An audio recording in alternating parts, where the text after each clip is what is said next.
Welcome to Hoodoo TV's Comic Book Club. Today we're reviewing year zero, volume one. Year zero. This is the year zero. That's right. It's the Comic Book Club. Welcome to the show. I'm Hooser.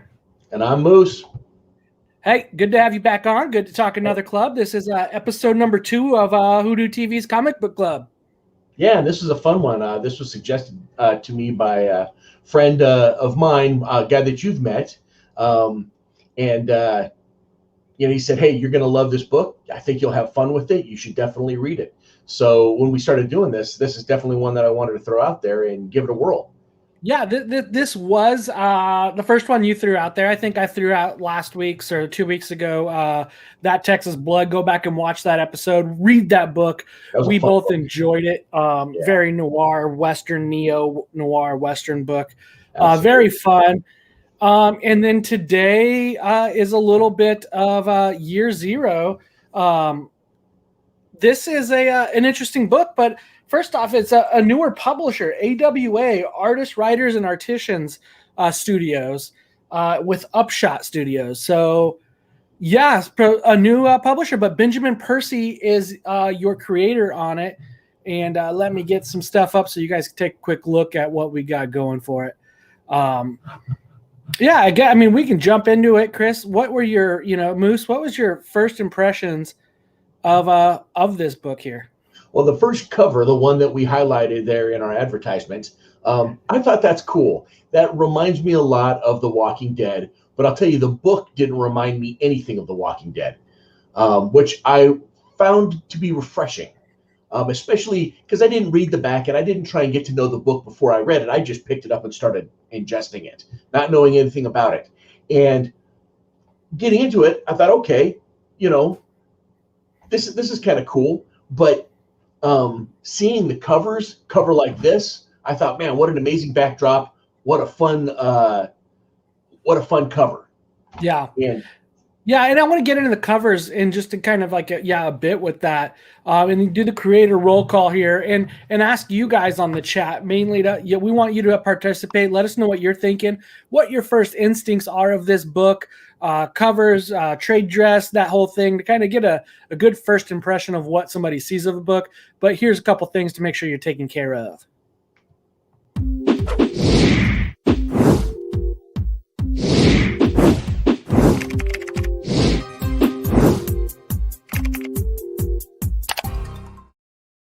Bam, please and thank you. Subscribe, like, share, comment in the live chat. That's where it comes out great. And then keep in touch with us at Twitter. We'll do polls about what books we probably think we should do next, and kind of go from there. I think that's one of the things we'll be doing is covering a couple books. But we want you guys to read what we're reading and read it with us. And usually when we do this, it's books we've kind of gotten into that we know are going to be pretty good. But this was one we kind of went in dry. And you know what? I was pleased with it. And you mentioned the cover. And so I wanted to bring up this cover as a first shot. Mixed feelings about it. I think it looks badass. Yeah. But I also see how you said offline, very campy, but like uberly photoshopped, and it's not hiding it. It's not trying to hide that. No. And that's what's kind of fun. I mean, there's a 50 cal on the top of that van. I see that and I laugh. One, because a 50 cal couldn't be mounted up there, but you put that in with the rest of the picture and you're kind of shaking your head like, what in the hell? This nice serene backdrop and this camper van with a 50 cal mounted on it.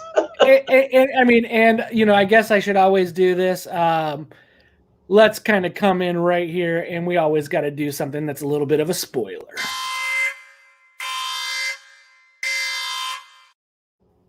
There is very little relation to this cover to the book, besides a vehicle that says zombie killer. There is no RV driving down the road. There is none of that. Just spoiled that crap out of you guys. Make sure you read this book. Touch base, press pause, come back. I spoiled the cover for you. But there is a little, like I said, there is a very little bit of relation, but there is some. But really getting into it, you had mentioned some of the covers. You got the first one there that I thought was pretty cool. And then again, there's these like pictures, these images that aren't your typical comic book covers. Well, and I think a lot of this takes from images. Like you see things like this from images, Japanese images. If you've seen that scene where in the background you have a subway and you've got the panda bears inside or something like that, and a bunch of people outside waiting to get in. You see that. And another one that you and I were talking about, the campy picnic cover, where you've got a flaming something walking by. This is very 50s feel, but then you've got this burning, flaming person, zombie, whatever it is, walking by, and it just kind of makes no sense. But you look at it, you're like, what in the heck? I don't know. It kind of confuses you, and I think that's what they were going for. They weren't going for a character, like a pinup of a character or an action scene.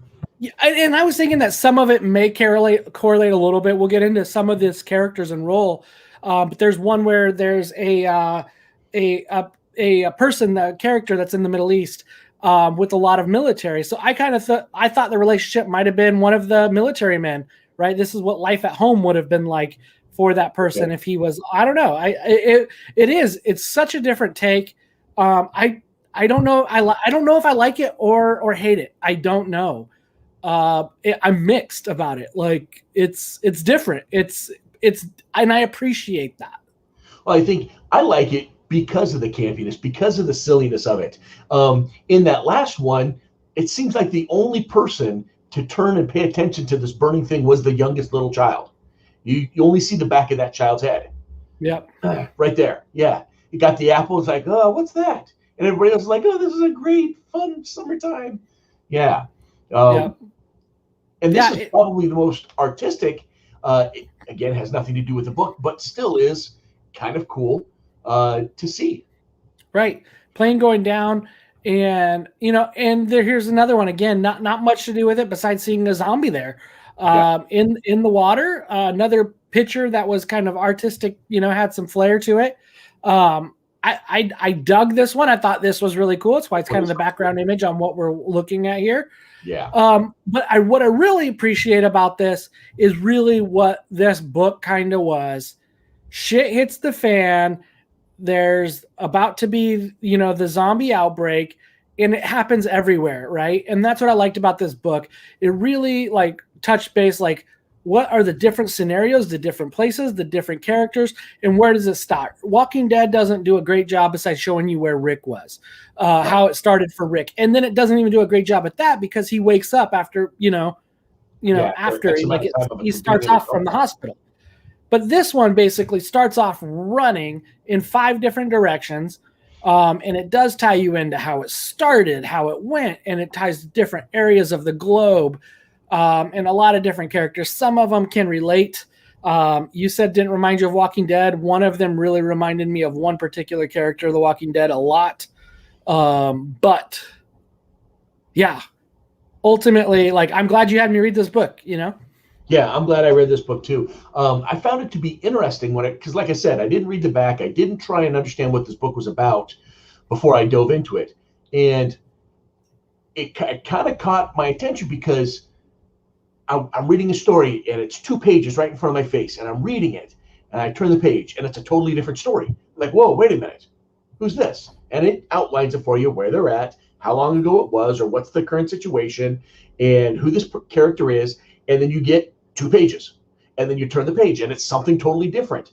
I kind of, after the first couple of pages that I figured it out, I kind of dug that I got just a snippet of what was going on. And I turned the page and I got a whole fresh story, and it kept bouncing around like that. And honestly, I kept thinking to myself, how are these people going to meet? How are they going to get together? And it wasn't until much later that I realized, wait a minute, these people are never going to get together. This has nothing to do with everybody coming together like The Walking Dead. This is everybody's life in that exact moment. And I think it was about the time that I figured that out. And then, of course, after I ended, I read the back and it totally made more sense. But it was at that moment where I'm like, oh, man, it really sunk in. And I enjoyed the book so much more knowing that this isn't just another zombie story. It's something totally different, and each character's reaction to what's going on is totally different. Absolutely. I mean that's really it. It is the different lives that they're currently living, which would be entertaining in its own by some of these characters. That's what I kind of dug with it, is that you probably could go year -1 and go back to where these guys were a year before the apocalypse, and it would have been an interesting story. I think. Yes. I think Agreed. you look at some of these different characters, and they are like uber entertaining. But like I say, it comes back to the beginning, though. It starts off, at a certain time where there was this Neanderthal that was iced over, and it kind of gives that pieces of this person being woken up. This character is probably, it's like the beginning of the show, right? And you're getting a character kind of that's at like a year ago mindset, and then everybody else is 1 year from the date. So it keeps spreading, it keeps going, and it goes into this, Sarah Lemon's character who has that.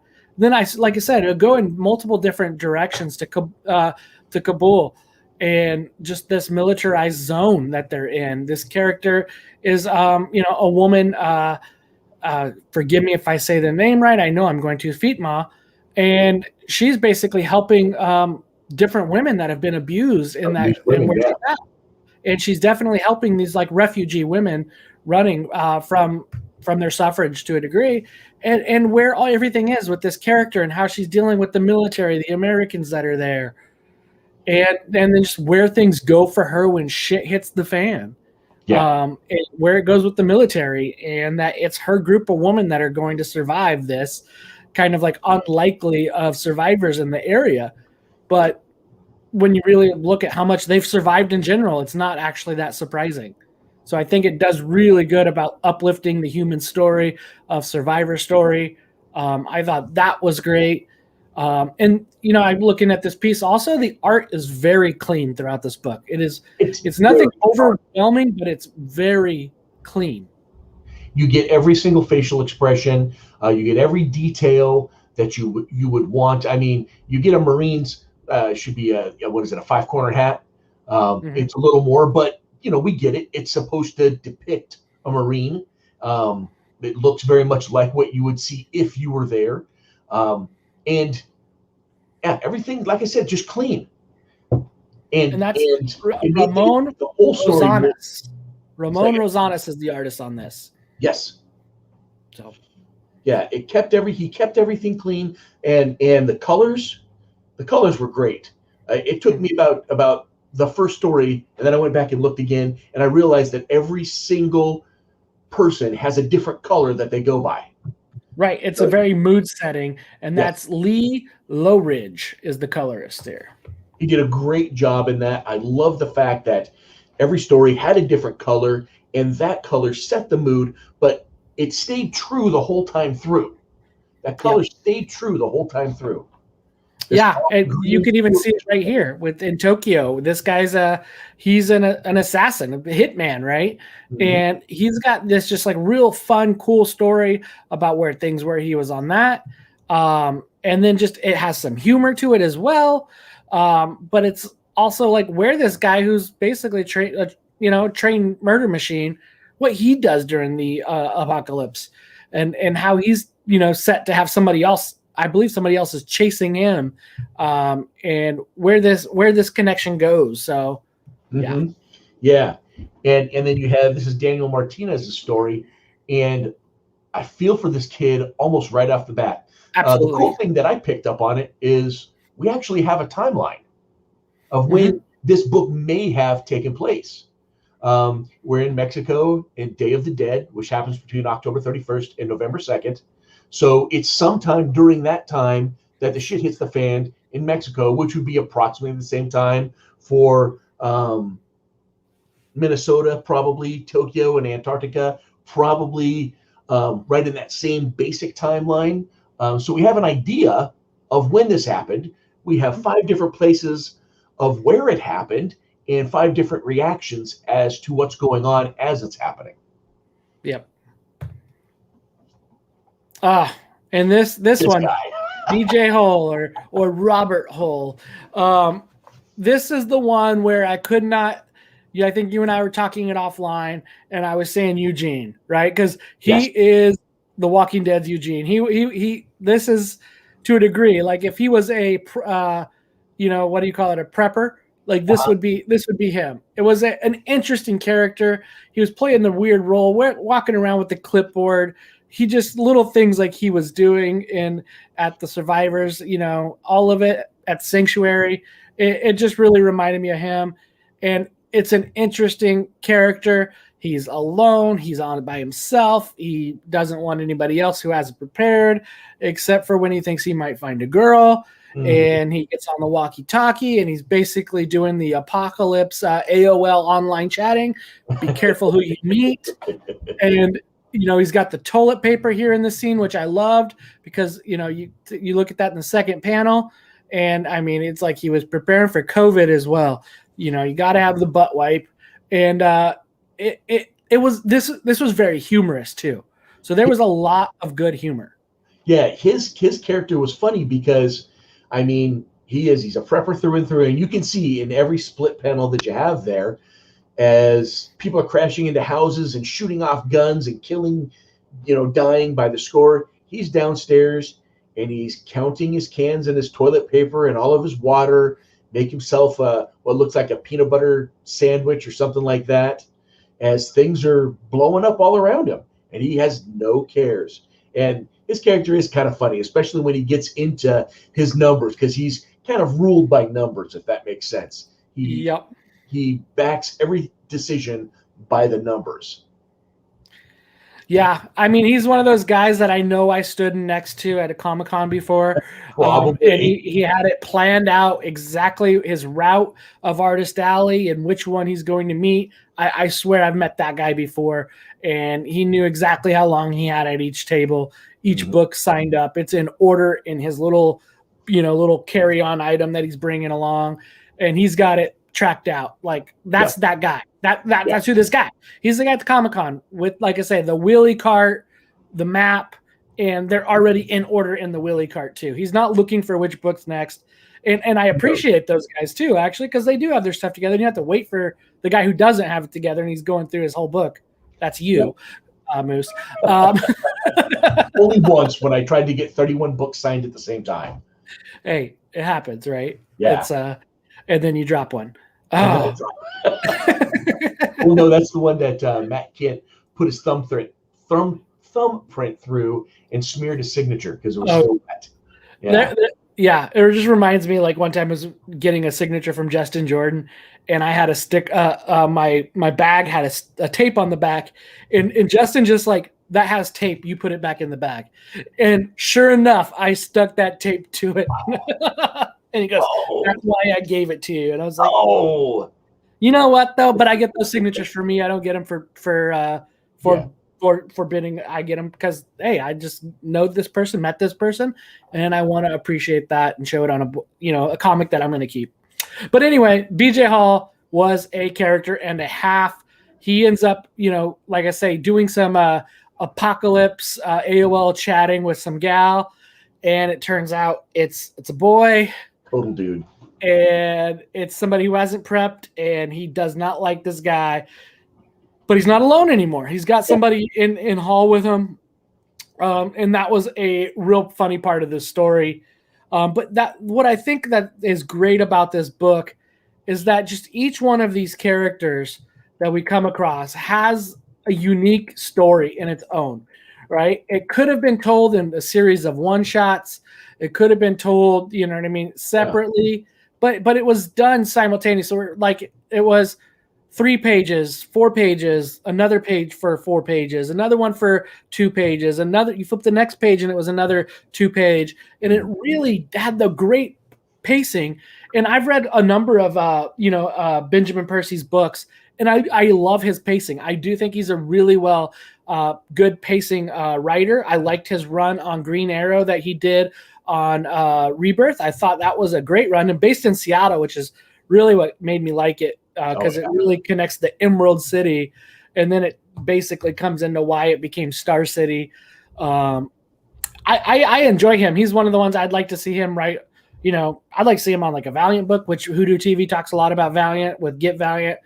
I feel like he'd be a great writer for, a Ninjak story or something down the way. Does a great tell. Well, you know how some books, as you're reading them, you get about halfway through and you're like, wait a minute, you kind of drones a little bit. You didn't get a chance in this book because just like you said, 4 pages later, story changes. And everything that's presented is fast paced and hard hitting. And you have to appreciate that. You don't want to put the book down. I know when I first picked it up and I started thumbing through and I'm reading it, I was still supposed to be working.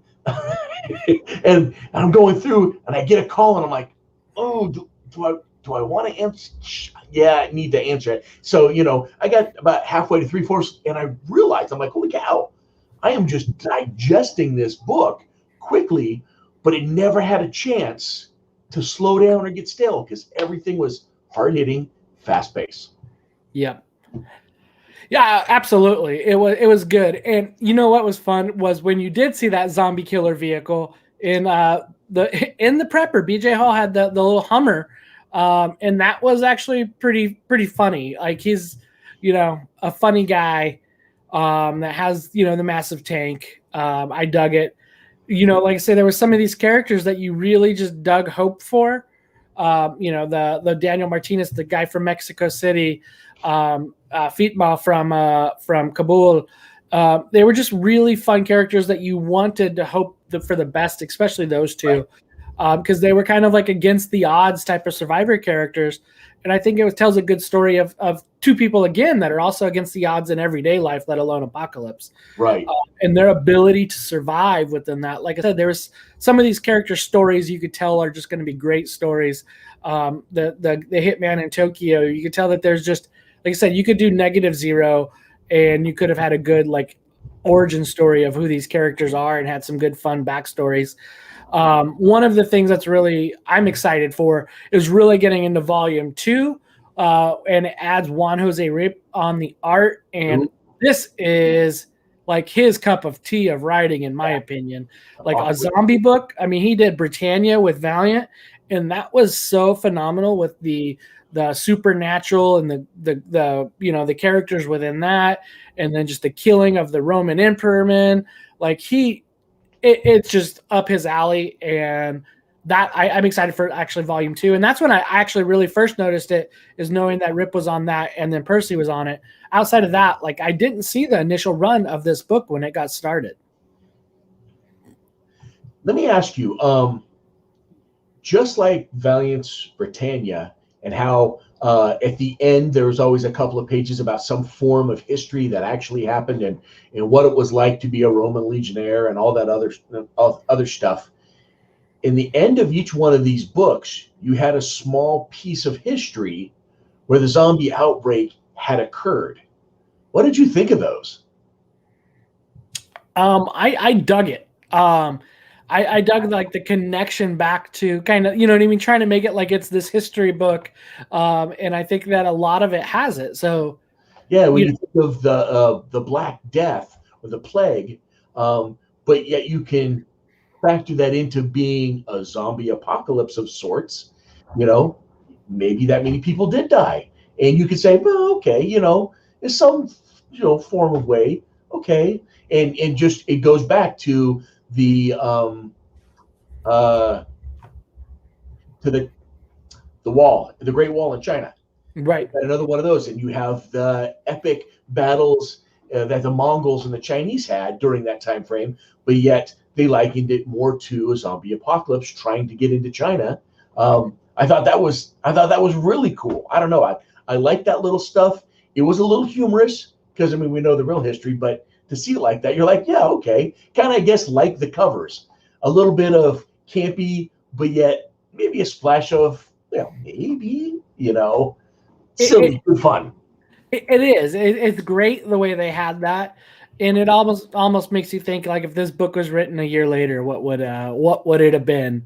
With the current Walking Dead zombie apocalypse that's going on right now, it really brings you that idea of I could see how some of this can get going and get started. Well, yeah. So let me throw this at you. I know you are a fan of BJ Hoole, but what was your one most favorite story out of the five? Whew, oh man. I mean, I would say it might be Feetma's story. I think she had a really cool one. Like I say, just the parallels of her being a real survivor in real life anyway, of surviving what it's like to be in the situation they're currently in, right? Abused, mistreated, basically. Yeah, very interesting role that she was in. And how she was kind of leading the way, how she would kind of stick up and be a tough woman. I thought that was a cool story with her. I actually, I did kind of dig what she had to say, what she was doing, and that kind of aspect of where she is, right? That's also fun too. Yeah, she definitely used what she had in real life to create success and almost to rebirth, if you will, those women and their roles in life. They are able to shed everything else. They have books. They have everything that they need, and they're safe. I agree. That was a good story. But mine, I really dug Daniel Martinez, a kid who survives at all costs and very timid in the beginning. But by the end, he's so fed up with it. He ends up killing everybody, and it's a little darker, but it's a survive at all costs. Damn everybody.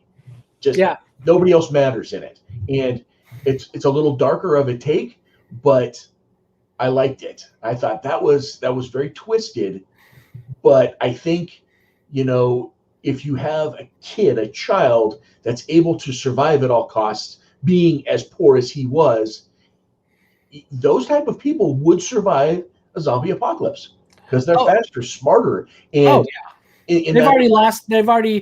I don't want to say they're humble, right? They're willing to do what it takes. In his case, the very beginning, how he's going down the gutter because he's, hey, I'm going to go get that because I need it to survive, which helped him learn the gutters in Mexico City, which helped him survive, right? Like down here is not survival, but down here is now my survival, right? There was that.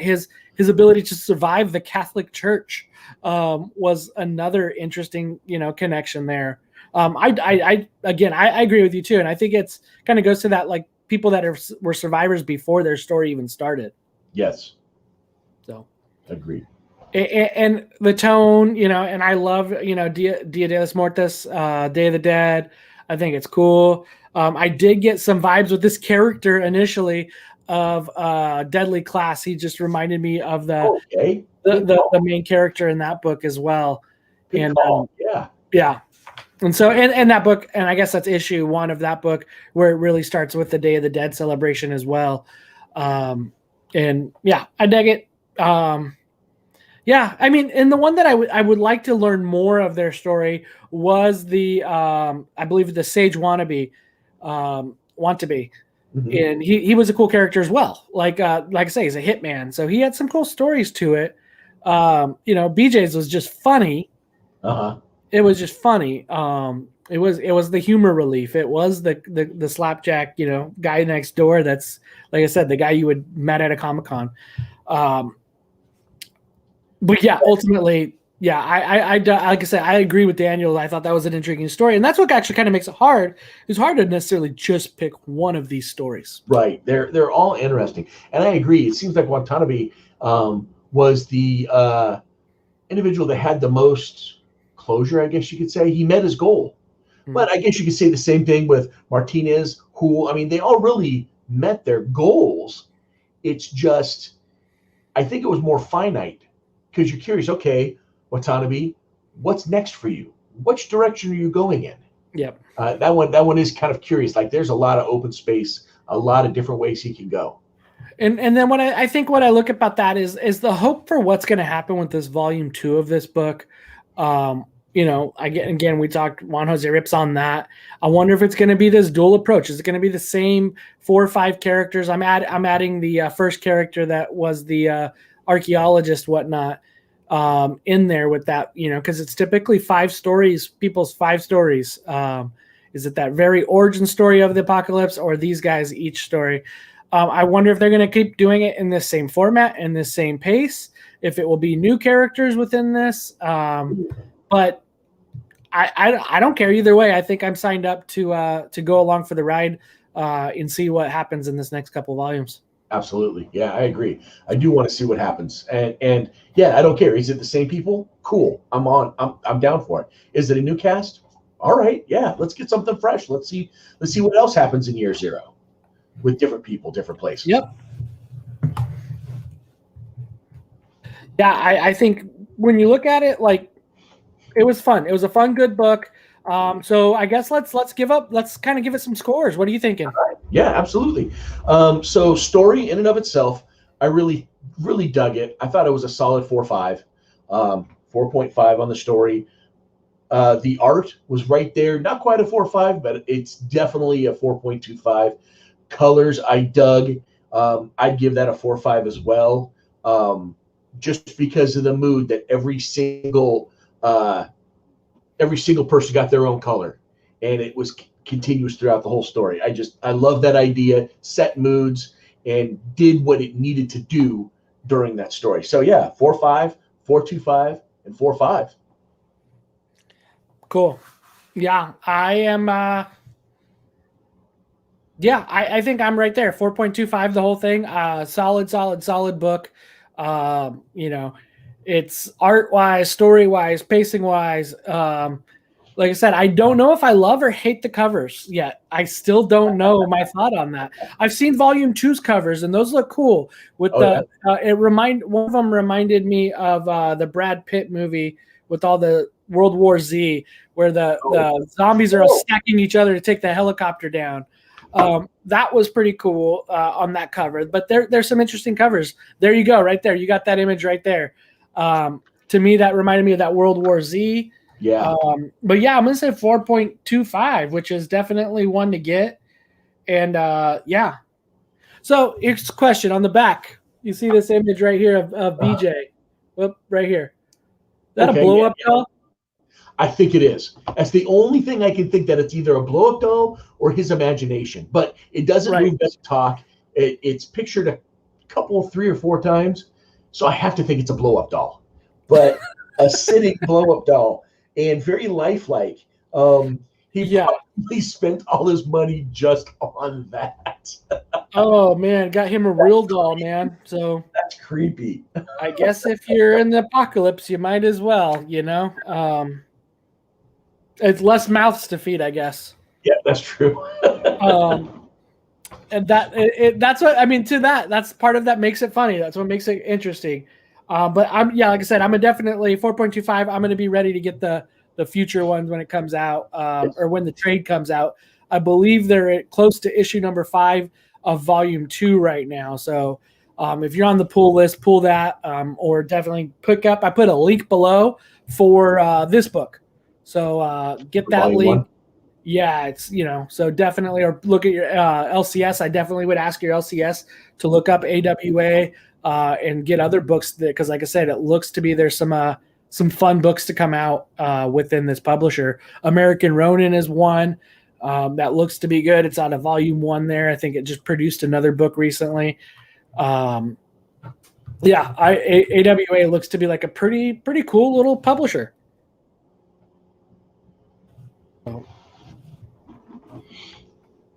Pull up and see what all they got coming out. Bite Size by Colin Bunn. That Colin Bunn, he's got a couple of good stories out.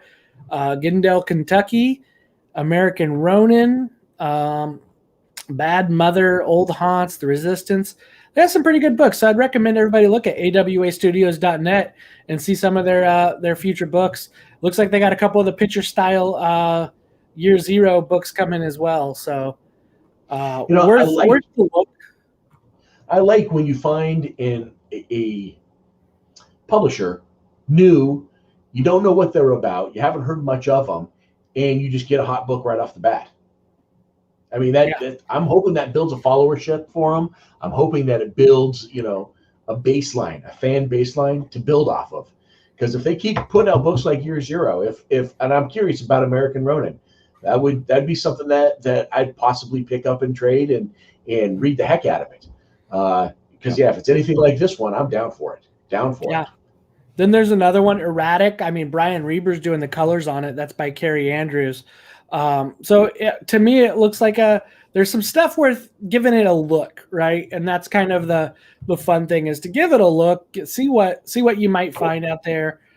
Support some of the creators that you already know as well. Christopher Priest has Redemption. I mean, we know Quantum and Woody creator. So lots of pretty darn cool books, it looks like, to come out with them. So. And Scott, at least this book I recommend. This is the one I've read so far. So it's recommended. And I hope everybody else does too. Yeah, Year Zero. It's what we'll suggest and whatnot. So, we're going to do more books like this before. Like I said, follow us at Twitter and make sure you are, like I say, following us there. See what books that we got that may come out soon.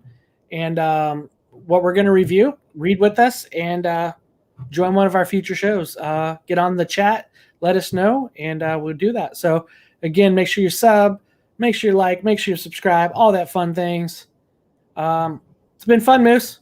Yeah, I always enjoy getting on and just rapping over books. I always have fun getting on with you. Everybody, I want to thank everybody for jumping on. You guys rock. Appreciate it. Leave in your comments below what you thought of this book, if you read this book, or if you go get it. So definitely thank you. Definitely let us know. Peace.